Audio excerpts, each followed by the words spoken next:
Olá, pessoal! Você que está me assistindo, olha para a televisão, olha para essas duas pessoas e me diga se eles parecem comigo ou não parecem. Aliás, quais dos dois você acha que parece mais comigo? Eu quero provar para você nesse vídeo, vê até o final, como os dois, igualzinho, parecem muito comigo. Vamos começar pelo Lula? Vamos começar pelo Lula? O Lula, gente, começou como um líder sindical, ali dos metalúrgicos, no ABC. Era uma figura muito radical, muito extremista, e tentou ser presidente da República várias vezes e não conseguiu, justamente por causa disso. Mas quando ele resolveu escrever a famosa cartinha Paz e Amor, onde ele acenou para o mercado, acenou para a sociedade, queria governar de forma mais moderada, sem radicalismos, ele conseguiu ganhar as eleições em 2002. Principalmente porque o governo Fernando Henrique Cardoso, ele chegou um pouco desgastado no final do governo por causa do famoso apagão que aconteceu. Não sei se você viveu essa época ou se você lembra dessa época. Nós tivemos que fazer um racionamento de energia no país. Porque apesar dele ter feito várias medidas importantes, como o Plano Real, como a Lei de Responsabilidade Fiscal, como várias privatizações, ele não fez a privatização do setor elétrico. E como o governo, ele também não conseguiu fazer reformas como administrativa, tributária, reformas importantes, a previdenciária ele não conseguiu também, os gastos do governo eram tão altos que ele não tinha dinheiro para fazer investimento público. Ele tinha que atrair o investimento privado para o setor elétrico, ele não fez. Então, com isso, com a falta de investimento, nós sofremos um apagão. Isso destruiu as pretensões do PSDB na época. E o Lula foi o grande beneficiado. Não só pela eleição, porque também naquela época estava começando a ter o boom das commodities. A China crescia 12,5% ao ano e consumia muita soja, muito minério, muito petróleo, muita cana-de-açúcar. E o governo se beneficiou com aquilo. E como o Lula prometeu manter o tripé macroeconômico do governo Fernando Henrique Cardoso, que era o controle dos juros, controle da inflação, superávit primário, que é muito importante você não ter déficit público, ele colocou o Henrique Meirelles como presidente do Banco Central e o Antônio Palocci, por incrível que pareça, ele tinha esse viés liberal e manteve essa diretriz voltada para o mercado, de controle dos gastos públicos. Ele era um ladrão danado, mas pelo menos manteve essa política. Isso foi muito importante para o primeiro mandato do governo Lula, porque ele se beneficiou das exportações e acalmou o mercado, mantendo a mesma política do Fernando Henrique Cardoso. Só que depois, o que ele fez? Uma medida importante, que ele fez a reforma da Previdência do setor público. Logo no início do primeiro mandato dele, ele fez a reforma do setor público. Isso trouxe uma insatisfação muito grande para parte do PT e esses dirigentes saíram, que formaram o PSOL. O PSOL foi justamente o pessoal do PT mais radical, que não concordava com aquelas medidas liberais mantidas do governo Fernando Henrique Cardoso e não concordava com essa reforma da Previdência do setor público. E logo depois ele implantou o Bolsa Família e separou 40 bilhões de reais por ano para fazer o Bolsa Família. E em compensação, olhem bem como o fake news que a gente fala tanto hoje, já existia desde aquela época. O governo dos pobres, que transferia 40 bilhões de reais por ano por Bolsa Família, ao mesmo tempo ele deu 400 bilhões de subsídios para grandes empresários. Um alívio tributário de 400 bilhões por ano. Isso é mais ou menos a educação, a saúde, segurança pública, o orçamento desses três setores.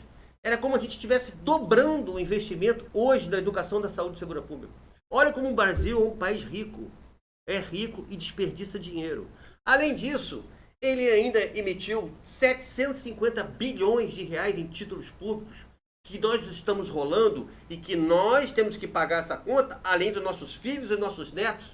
Outras futuras gerações vão pagar essa dívida para poder emprestar dinheiro para países do mesmo viés ideológico do PT, da América Latina e da África. Emprestamos dinheiro para Angola, para Venezuela, Argentina, Cuba, Bolívia, para fazer infraestrutura em outros países e estamos levando o calote deles ainda, hein? E como nós somos fiadores, o Tesouro Nacional é fiador, nós estamos pagando os calotes que eles estão fazendo. Entende? Além disso, ainda tem os campeões nacionais.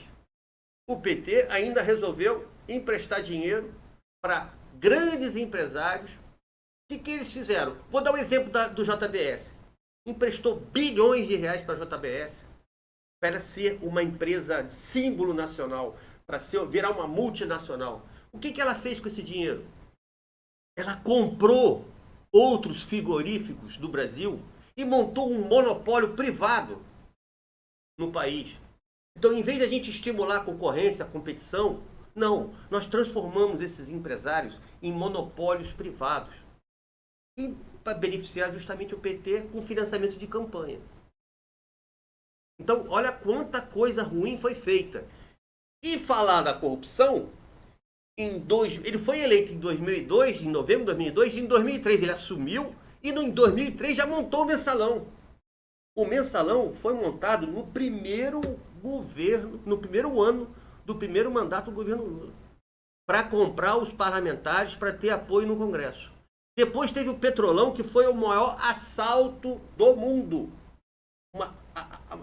A maior empresa brasileira, petrolífera, chegou a valer R$5 uma ação.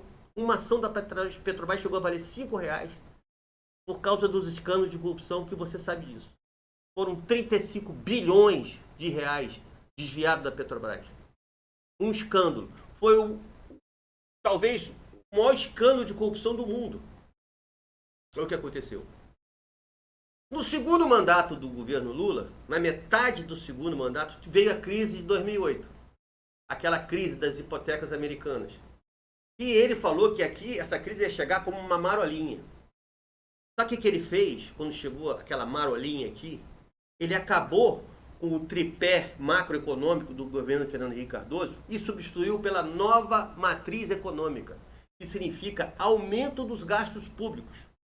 Ele começou a gastar dinheiro público e nós começamos a aumentar o nosso déficit público, a nossa dívida pública, e chegou a um ponto que o mercado percebeu assim, olha, o Brasil vai quebrar. O Brasil vai quebrar e eu não vou investir mais um centavo aqui.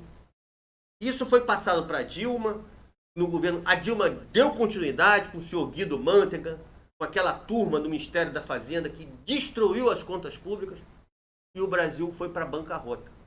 Desemprego, inflação, juros, dívida e deu no impeachment. E agora o que ele está prometendo voltar? Depois de ter sido solto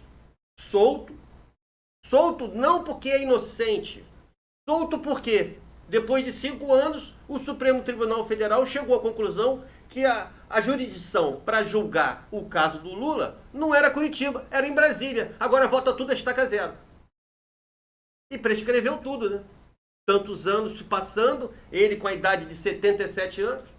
Agora, um homem com 77 anos vai querer encarar essa barra de ser presidente da República. Então, tá aí o Lula de novo. Né? Aí eu fico pensando assim, o povo brasileiro esqueceu da roubalheira que foi o povo brasileiro esqueceu a tragédia que foi o governo Dilma. Nós esquecemos tudo isso. O Brasil não se importa com a corrupção. Roubar no Brasil não é uma coisa grave. Nós fomos às ruas, gente. Foi 1 milhão de pessoas pediu o impeachment da Dilma porque a gente estava escandalizado com a corrupção nesse país. Como é que a gente agora coloca 48% nas pesquisas de apoio para o Lula? Me explica isso. Será possível que nós não temos outra opção? Uma opção melhor do que o Lula? Agora ele está prometendo revogar o teto de gastos. Olha só a irresponsabilidade. Veja bem, você, por exemplo, você gasta mais do que você ganha no seu salário? Se você gastar mais do que o seu salário, o que vai acontecer com você? Você vai ter que entrar para o cheque especial, vai ter que pegar dinheiro emprestado, tem que prestar dinheiro no banco, pagar juros, vai aumentar a sua dívida, você vai se enrolar todo, não vai conseguir pagar. Para ele é normal. Ele é normal. Vamos acabar com o teto de gastos. Ele quer revogar a reforma trabalhista. Ele quer fortalecer os bancos públicos. Os bancos privados nunca ganharam tanto dinheiro como no governo do Lula. Além disso, ele vai botar mais dinheiro nos bancos públicos. Em vez de a gente privatizar esses bancos, não, vai fazer politicagem com o banco público. Ele vai interferir nas estatais. As estatais no governo Lula davam um prejuízo de 20 bilhões de reais por ano. Ele vai interferir no preço da Petrobras. Vai ter desabastecimento. Eu não quero me alongar nesse vídeo, mas se você interferir nos preços, nós vamos ter desabastecimento. Porque 15% da gasolina que a gente consome vem de fora, nós importamos. 30% nós importamos de óleo diesel, porque nós não temos refinarias que atendam ao nosso mercado interno. E como é que o importador privado vai importar gasolina, óleo diesel e tomar prejuízo aqui dentro? Se o preço aqui está defasado. Se a Petrobras vende a um preço menor. Foi isso que quebrou a Petrobras. Não foi só a corrupção, mas a Dilma segurou o reajuste dos preços da Petrobras. E deu um prejuízo de 100 bilhões de reais para a Petrobras. Nós vamos cometer o mesmo erro? É isso que ele está prometendo. A reforma trabalhista. Quer dizer, se você está encarecendo a forma de você contratar as pessoas, se você está dificultando você contratar uma empresa, se você é um empreendedor, você é um industrial, você é um empresário, você quer contratar mão de obra, não tem coisa melhor do que você contratar gente para trabalhar. Nós estamos com 11 milhões de desempregados, gente. Nós temos que estimular as empresas, as pessoas a contratar para diminuir essa massa de desempregados. A reforma trabalhista é esse objetivo, tem esse objetivo de facilitar a contratação de mão de obra. Um alívio tributário sobre a folha de pagamento. Agora, ele vai acabar com tudo isso. O que vai acontecer? As pessoas não vão contratar. As empresas não vão contratar. Não vão aumentar a massa de desempregado. Quer dizer, a gente tem que ouvir isso ainda. Será possível que as pessoas não entendem os males que isso vai causar? E o senhor Bolsonaro? Ele faz a mesma coisa. Não fez reforma nenhuma. Ele só fez a reforma da Previdência, que estava praticamente pronta do governo Temer. Não fez reforma tributária, não fez reforma administrativa, prometeu fazer as estatizações, as privatizações, não fez privatização nenhuma. Está tentando aí a Eletrobras aí aos trancos e barrancos para dizer que fez alguma coisa. Criou problema todo santo dia. Todo dia. Até hoje ele está aí criando problema com urna eletrônica. E briga com o Supremo Tribunal Federal, briga com o sindiquê. E você vê que os investidores, eles vão embora do Brasil, independente de Lula ou Bolsonaro. O Brasil vai entrar no caos se um desses dois ganharem. Porque se ele o Bolsonaro cria essa instabilidade dentro do país, quem é que quer investir aqui? Na hora que ele estoura o teto de gastos, na hora que ele aumenta a dívida pública, na hora que ele explode a inflação, os juros, quem é que vai querer investir nesse país? Além disso, como é que foi o governo dele, da Covid? O cara até imitou pessoas sentindo falta de ar. Você sabe o que significa isso? Você sabe quantas pessoas morreram por falta de ar? Lá em Manaus, quantas pessoas morreram com falta de ar? Ele falando que não acredita em vacina, que não vai tomar vacina. E a corrupção no governo? E o Centrão? E o orçamento secreto? São bilhões e bilhões distribuídos para esses parlamentares. Esses parlamentares, eles institucionalizaram a corrupção da mesma forma que o Lula fez com o Petrolão. Agora eles institucionalizaram a corrupção através do próprio orçamento. Eles tomaram o orçamento para eles E o presidente não faz nada, porque senão eles tiravam ele do poder, provocavam o impeachment. Ou você nos deixa governar, ou a gente tira você daqui. Agora, eles estão com bilhões de reais, mais 6 bilhões do fundo partidário para se reeleger. Então nós vamos botar essa gente lá toda de novo. Nós, o povo brasileiro, vamos votar nessa gente do Centrão.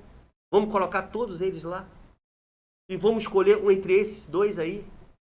É esse futuro que você quer para você? É esse futuro que você quer para os teus filhos, para os teus netos? Vamos procurar outros candidatos? Ainda faltam 3 meses para a gente refletir, pensar se vale a pena colocar esses dois no segundo turno. Pensem bem e vamos fazer um próximo vídeo com mais calma para a gente falar sobre detalhes do governo desses dois. Pensem bem, tá? Falou, gente? Um grande abraço.